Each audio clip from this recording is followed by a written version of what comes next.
Hi, welcome to Lights Camera Author. I'm Jim Juno, and if you've ever heard anything about the well-to-do in California, you probably heard the term Beverly Hills. And the TV show Beverly Hills 90210 showed the quote glamour side of Beverly Hills.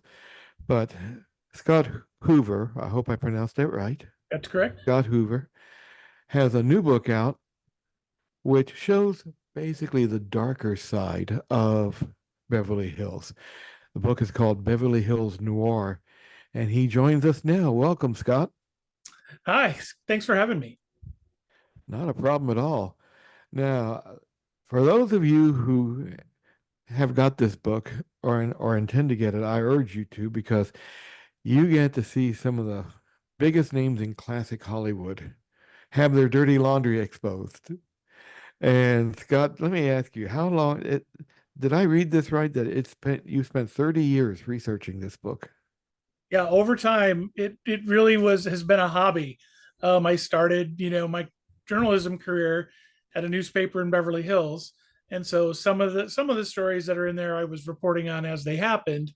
Others I dug into, as much research as I could, and it was something that I just kind of kept doing, and I always had a book or something in mind. But it wasn't until the pandemic that I really sat down, got organized, and put the stories together. And I mean, I've got scores of stories, but these were the ones that I chose to do for the first book because they were all in different time periods and they all had different tones and different kinds of crime. But yeah, it really has been like a kind of a 30-year journey to get this book out. Yeah, what got you interested in this subject, by the way? Because I'm a fan of true crime stories too. I mean, I watch the dark side of Hollywood and the dark side of comedy of those TV shows. So, what got you interested in this? So, I think the seeds were planted first by my mom, who was a real true crime junkie before there were really true crime junkies. She's always loved those kinds of stories, starting with like the Manson family, and just a fan of mysteries and that whole kind of genre, both nonfiction and fiction. So I grew up absorbing a lot of that from her. When I started at the Beverly Hills Courier newspaper, anything I'd written in college was very pop culture centric, movie reviews and TV reviews and snarky columns, with my opinion. So when I got this job, I was actually quite nervous about doing the police and crime stuff right, because I just didn't want to mess it up. I wanted to take it very seriously. And so it came also at a time when the newspaper was kind of in a falling out with the police department. And I inadvertently helped kind of mend that rift by my interest in the inner workings of the department and from that, I would find out some of these great old stories, and just started telling those along with other local history features in the newspaper and kept up with it. I ended up, for a few years, I published a mini magazine with Rodeo Drive, the stores on that street. And then I ended up writing a book about Rodeo Drive with a friend of mine. And these stories just kind of kept turning up. And so I'd research, and some things were harder than others.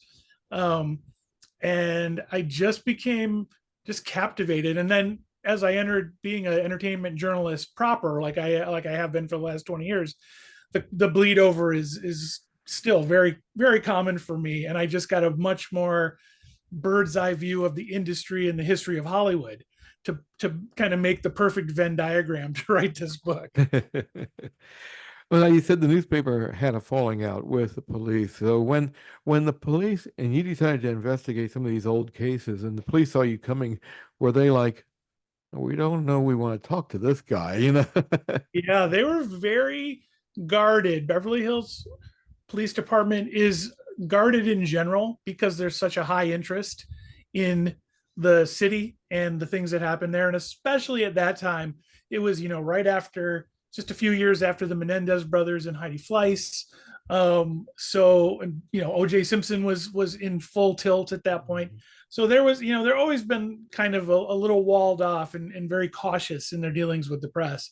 So I really kind of had to prove myself, and I was very green, and I'm sure I made plenty of silly mistakes or that I didn't even realize. But over time, I got to have quite a nice rapport with the department, with their communications officer, with the chief, who was a very interesting guy. So that made things easier. I haven't worked directly with the department in many years, but I got to reconnect with a lot of the officers that I had known back then to get, you know, more fleshed out anecdotes for this book, which was a lot of fun. I was looking at some of the stories in the book now. Some of them I knew about because I knew that Frank Sinatra had been arrested. Because I saw his mugshots all over the internet. You can Google it if you want to look at it. One person I didn't realize had a run-in with the cops though was Alfred Hitchcock. Yeah, that story I tripped over doing research for the other stories in the book. I've got, I don't know, probably a dozen books about Hitchcock here at home and never saw it anywhere. And I just kind of stumbled across it and I loved it. And not to spoil anything, but it's a little bit of a fake out. But I think, you know, it's the kind of thing that Hitchcock would, it would appeal to him to have that story retold because he loved a good joke.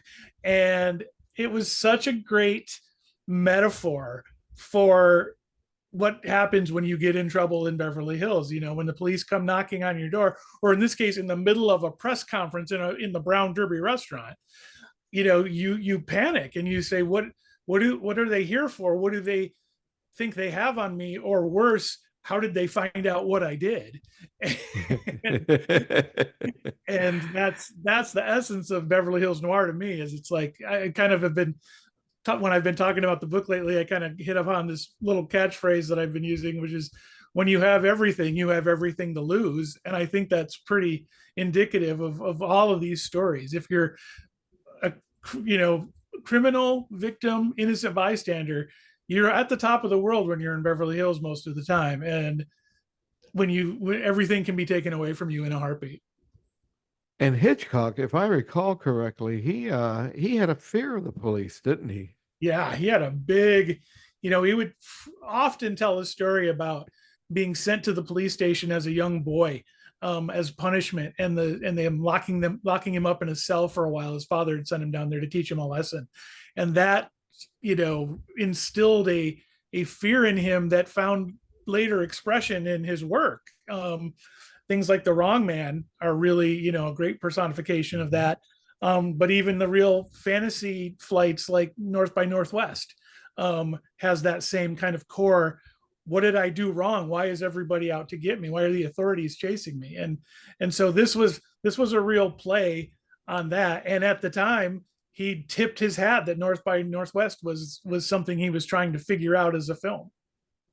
Amazing. I see. Now there's one well-known story. The Grace. I want to make sure the Greystone Yep. Mansion murders, and this happened way back in the was it the 20s when it happened? Yeah, 1929.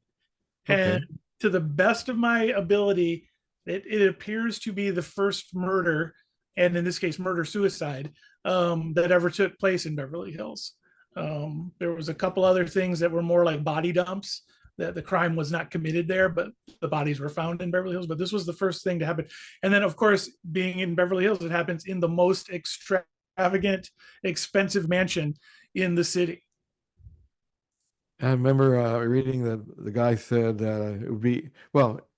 Long story short, the guy drove his car into the mansion, if I'm correct. That am I right in that? Yeah. And then and he said it would be he denied it. He said it'd be easier to run my car into what, Buckingham Palace, I believe. That the Yeah, it was a fortress, and intentionally so.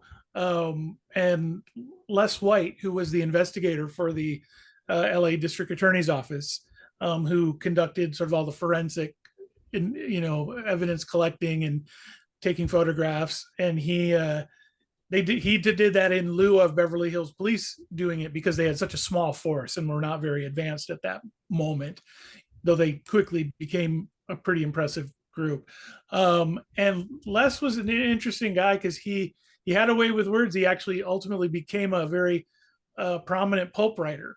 Wrote for a lot of the pulp magazines, wrote a lot of books, a lot of how-tos. So he had an eye for detail, and he had a good instinct for telling stories. And luckily, he told his story in a memoir that kind of preserved a lot of the Chinatown elements of this story, where the official story and the actual forensic facts seem to be diametrically opposed. Well, don't never let the facts get in the way of a good story, you know? Right. It's like now that led me on to my next question was that you know you said you started 30 years ago. That would have been 1994, Yep. if my math is correct. But you're delving into things that happened back in the 20s. And how difficult was it finding information about those cases? Yeah. Luckily, I had the advantage of 30 years of research. But I used a lot of different kinds of sources. I mean, Greystone has been written about that situation, usually tangentially, in books about the Teapot Dome scandal, which it was connected to, or books about Edward Doheny, who was the father of either the victim or the culprit, Ned Doheny, depending on which version you believe. And so those things were out there for me to kind of draw from. And then I scoured through, old newspapers, microfiche, finding how the LA Times and other newspapers in the area reported on it in the day. It's a source of a lot of local legends. So there's little bits of ephemera to kind of trip over, and then lots of hours on newspapers.com, which has become an invaluable resource for me. So it's really in that case like knitting together, or like a jigsaw puzzle, taking all these small pieces and trying to assemble the bird's eye view of it. It's fun. I kind of got it down to a science by the time I wrote this particular chapter, which was helpful because I was behind on my deadline. But yeah, and like when you look close, you find a lot of detail, and when you marry it all together, you start to feel like you were in the room. And in the case of the Doheny murder, I've been in the room. So All right. Now I was wondering though, you're a lot of stories get passed down over the years, and there's a lot of embellishment goes on. So how were you able to discern the facts from the hyperbole? that was an interesting thing to deal with, because I didn't want to just adopt a theory for some of these stories that don't have real concrete resolutions. I didn't want to be an authorial voice saying this is what I think happened, but I did Hmm. want to be able to kind of present this is what seems most likely happened. This is what we don't know, but this is what's been rumored about, and portray those rumors, to give people a sense. For example, that evening at the Polo Lounge in 1966, when Frank Sinatra and Dean Martin got into a barroom brawl in the fanciest watering hole in Beverly Hills with a couple of other millionaires. When the police asked what happened, nobody had a real clear version of events. Nobody seemed to be looking at a fight breaking out in the middle of the nicest bar in town. And so there were a lot of different variations on what happened. And so that lent itself to kind of telling a mini Rashomon version. Like here's one thing that was said, here's another thing that was said, and following that, while the police tried to untangle it. And it wouldn't be, for many decades that the truth started to trickle out, or what at least appears to be the truth. Um, and I was able to pretty much verify it with Sinatra's publicist, who is still alive. His publicist at that time told me that that what he thought happened, and I'll keep that a surprise for the reader. But Hmm. how he paid everybody off to keep their stories vague: the waiters, the bartender, the people in the bar at 1 o'clock in the morning, and so that helped keep it kind of obfuscated. It wasn't quite a fixer from MGM just completely wiping out his story, but it was how things were done. And Sinatra's publicist Jim Mahoney, who has a fantastic book of his own, was a master of You mentioned something just then, which I really want to ask you about, the Hollywood fixers. it. Now, their whole job was to create the proper story, so to speak. Did you talk to any of them firsthand and get them to release any information? The closest I talked to would be Sinatra's guy Jim Mahoney. Um, Most of the fixers proper that worked for the studios that were known about are long dead, Yeah, hard to track down. Um, and I didn't get into any story that really involved a studio stepping in, like a big organization stepping in to cover things up or massage anything. yes, And that kind of drops off. Like you see in the Winona Ryder in that case where she shoplifted from Saks Fifth Avenue, she and her team proved very adept in the beginning stages of kind of massaging the narrative and spinning it just so she stayed in a pretty positive light in the public eye. She did Saturday Night Live, she did magazine covers. And so those are the teams now that kind of help control that narrative as best they can, but they don't quite have the sort of heft of a full-fledged movie studio behind them anymore. George Michael, which was something I wrote that didn't make the book, but he had a story in Beverly Hills that hopefully will be in book two. And that's another one where almost single-handedly, without even a team or a publicist, through sheer like force of his own charm, went and did the press rounds and managed to, after being sort of forced out of the closet when he was arrested for trying to pick up an undercover police officer in a men's room across the street from the Beverly Hills Hotel, he was able to salvage his career because he took it on with such good humor, and owned it immediately and did the talk show rounds and all of that. So nowadays it's you're kind of more on your own as long as you've assembled a good team behind you. But back then you knew you had the studio clout, and they had a lot more tendrils into police departments and governments and things like that. Beverly Hills was not nearly, I mean, I can't even say that there was a period where Beverly Hills Police Department was corrupt in the way that LAPD notoriously was throughout history and was easily manipulated and bought off and all of that. Beverly Hills Police was always very protective of their citizens, and possibly took some steps to help people save face. But I think we lost my camera here. But they yeah. weren't corrupt. They were pretty incorruptible. Let me see if I can fix this.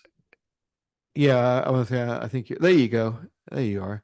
Um, was there any stories, or what's your favorite story in the book? Favorite to write for sure was the Sinatra Dean Martin story. Favorite in terms of, this was the one that probably hooked me on this whole idea of writing about Beverly Hills crimes, was the very little known today story of Gerard Graham Dennis, the cab burglar. Um, Ah. it was fascinating because he was so good at it. He truly had mastered his trade, and was interesting in that he was young, he was handsome, he was charming, he was intelligent, he mixed and mingled, became part of the Hollywood scene, and could get up close into these homes sometimes, or figure out ways to like con his way in before he even tried to rob from them. He had an eye for the really good jewelry. He knew what to pass up. He knew how to recraft jewelry into, new settings and other forms so that it was easier to sell. And he was a master of adopting whatever identity he needed to, get by. He's truly a compelling character, and very adept at escaping capture. And in fact, like when he finally did run into the law, it was a kind of remarkable coincidence that he was ever even caught. Um, and then how he became sort of the white whale for me in this book was he was famous for a year while he was on trial and such, but then he just kind of disappears into history, and I didn't know what happened to him, and that was a little bit of a journey, but luckily there's a lot of luck involved in this guy's existence, and I by sheer chance was able to contact his daughter many years ago, and she didn't know him. She was born the year that he died. So Wow. together we kind of pieced together, you know, the rest of his life. And that was cool because it was outside of Beverly Hills and Hollywood, but it was intriguing in its own right. And so that one was one that just kind of kept me hooked. And when I kind of got to the end of that, I'm like, okay, that was fun. Let's do that again. Let's do that with some more stories. Yes. You said that you have stories that you didn't put in this book. So are we looking at a Beverly Hills Noir 2 coming I out? I really hope so. I wrote like crazy. Um and there was just only so much room in a book um that people were going to, shell out money for. And so I've got almost, second book pretty much ready to go. I just want to add a few more cases to it. Um and I probably have enough stories for, another two or three books on top of that. Fantastic. Well, the book is And anything can Beverly happen. Hill. Oh, yeah. The book is Beverly Hills Noir. The author is Scott Huver. Scott, I really want to thank you for being on Lights Camera Author tonight. It was a lot of fun. Thanks for having me, Jim.